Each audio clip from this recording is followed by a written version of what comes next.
and welcome to the Culture Ward, where we dissect and dismember pop culture in all its forms. Before we begin, please take a second to hit that subscribe button and help us grow the channel. It really means a lot to us. Join the conversation in the comments below, and don't forget to like and share the video if you enjoy the content. Thank you for joining us once again for the weekly wrap-up, where we dive into some recent pop culture news without exerting too much effort. As always, let us know if there's any important stories we missed. Now let's get into it.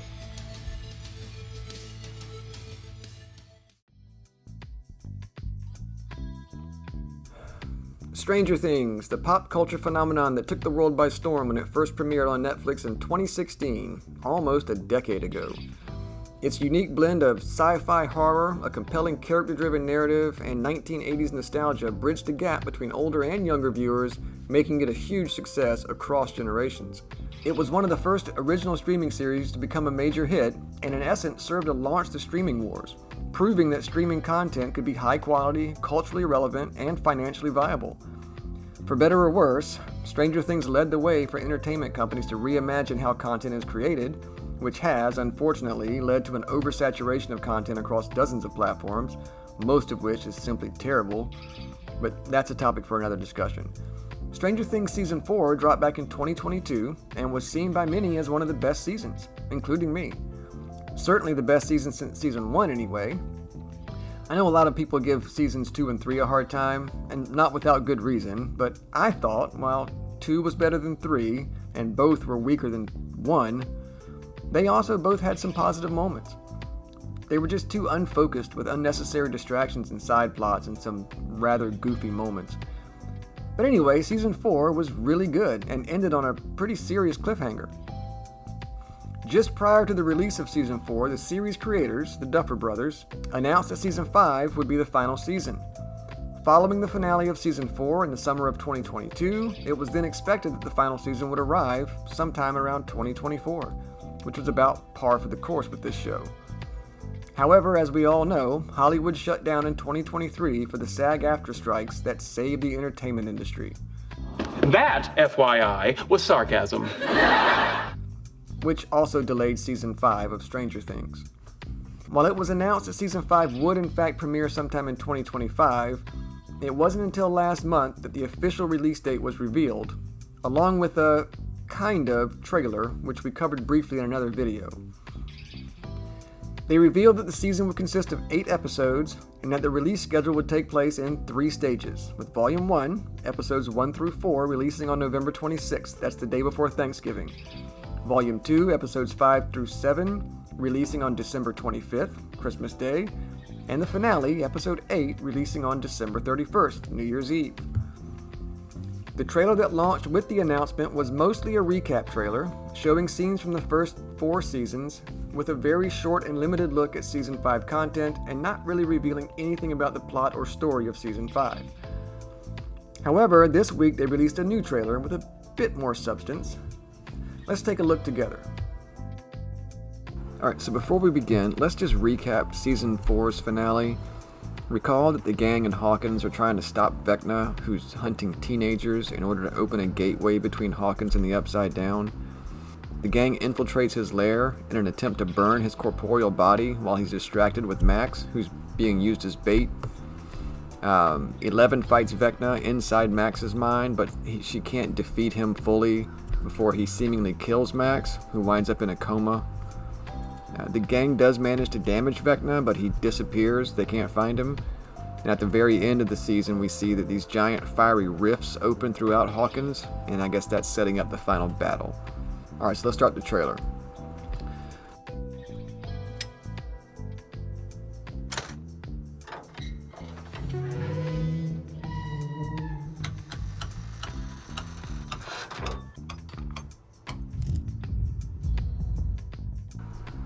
So it starts out with Steve in a van outside a radio station. He appears to be trying to send or receive a signal of some sort.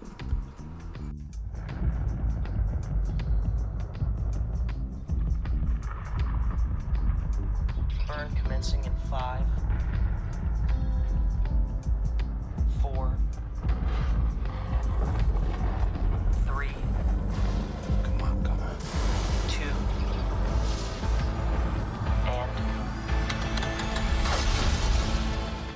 Right, the gang is seemingly inside the radio station building, and we hear Mike Wheeler's voice announcing a burn commencing. I'm not sure what that means.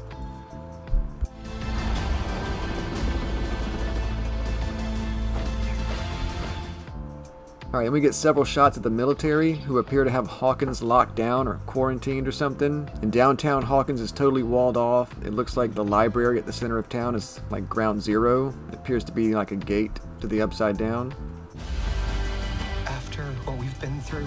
Alright, then we see Dustin visiting Eddie Munchin's grave. And recall that we met Eddie last season. He became a fan favorite. He died trying to create a distraction in the upside down. Although his sacrifice was completely pointless. I thought that was stupid. But we see that someone has painted "Burn in Hell" on his headstone because Eddie was believed to be responsible for all the murders in Season 4. The dumb townspeople thought he was in a satanic cult and used his Satan powers to kill all those people. This thing. Alright, then we see Lucas visiting Max in the hospital, who's still in a coma. The official synopsis for Season 5 says that more than a year has passed since Season 4, so Max has been in a coma for a long time, apparently.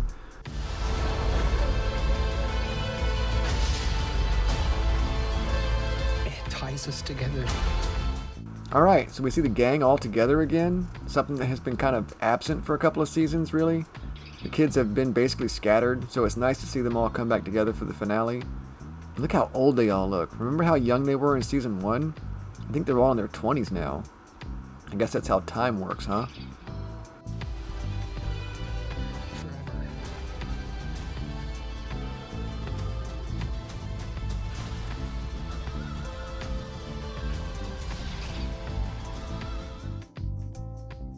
Alright, we get our first glimpse of Linda Hamilton, Sarah Connor herself, who plays a character named Dr. K, I think. We don't know much about her yet, just that she appears to be military.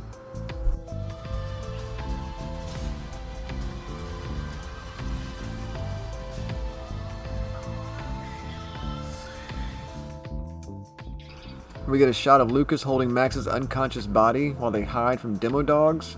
This scene's kind of reminiscent of the scene in Jurassic Park when the kids hide from raptors in the kitchen.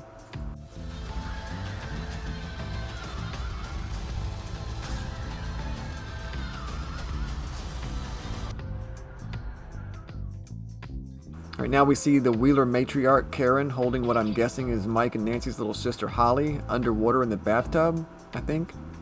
Apparently one of the plot lines in this season is that Holly goes missing. I don't know if this is before or after that. Wherever this blood leads.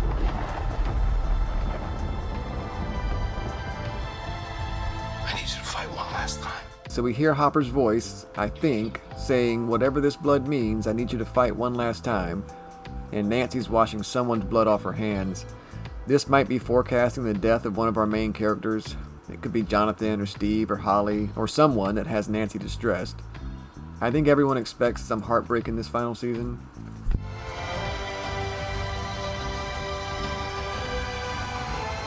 Let's end this, kid. Hopper with 11 saying let's end this. Of course she has to fight one last time. I just hope they pull back on her power level some, or mix it up at least. Her fights have become kind of formulaic at this point. She shows up, points her hands at the bad guy, and defeats him with her nosebleed powers. I hope it's a little more nuanced than that here.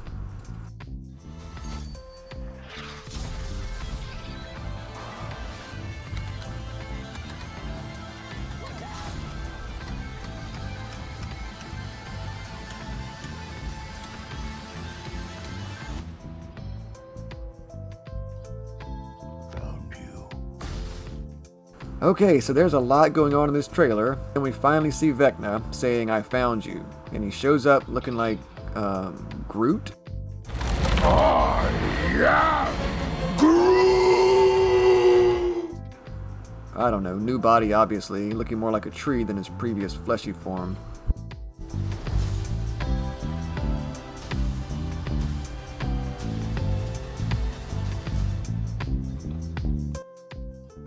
And that's it. Alright, well, it looks good. It at least looks interesting. There are a lot of elements from the previous seasons, maybe an effort to tie everything together in this final season. It does seem a little busy, but I kind of would expect that. There was a lot of threads left hanging. Now, I have really enjoyed this show. Not only is the premise fun, but I am a child of the 1980s. Not only did I grow up with the pop culture elements of the show, the music, the fashion, the aesthetics, but a lot of the show's story and plot has been inspired by, sometimes directly lifted from, 1980s fiction. From Stephen King's It to The Goonies to Stand By Me, E.T., Poltergeist, Nightmare on Elm Street, all these things that I grew up with, and I still love to this day. It's a show custom made for my demographic. I must admit that I nearly lost interest in the 3+ years between seasons 4 and 5, but I'm trying to rekindle my excitement. And this trailer helps with that. It's a good trailer, and I'll certainly be checking this show out. And I do hope it goes out with a bang. Stranger Things not only harkens back to my childhood, but also harkens back to a time not so long ago when quality television was being developed, something that has suffered severely in recent years.